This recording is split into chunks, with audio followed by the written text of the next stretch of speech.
কলকাতার বাড়ি থেকে যখন ধর্মতলা যাচ্ছিলাম, মাওলালির মোড়ে আসার সঙ্গে সঙ্গে দেখছি হাতাহাতি ওই মেমন্টো নিয়ে। ওখানকার যে গেস্টগুলো এসেছিলেন তারা নিজের প্রাণ বাঁচানোর জন্য আমাদের গাড়িতে চেপে বসলেন। আমরা কী হলো স্যার?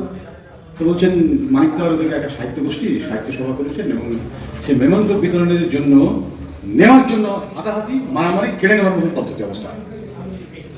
সহজেই অনুমান করা যায় যে লিটল ম্যাগাজিন একটা সময় সাহিত্য আন্দোলনকে বিকশিত করেছিল, সেই সাহিত্য গোষ্ঠীগুলোর অবস্থা কিন্তু আজকে এইরকম।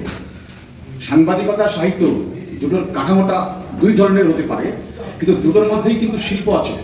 একটা ভাষার অপপ্রয়োগের জন্য একটা সংবাদের আমূল পরিবর্তন হয়ে যেতে পারে।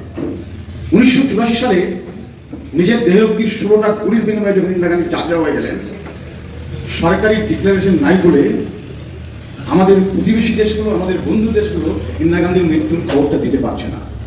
কিন্তু সেই সময় বিবিসির মার্ক টালি সন্ধ্যা 7টা বিবিসি নিউজে বললেন, ভারতের প্রধানমন্ত্রী জননেত্রী ইন্দিরা গান্ধী 16টা গুলিতে ঝাঁঝে হয়ে গেছেন, মৃত্যুর আশঙ্কা করা হচ্ছে।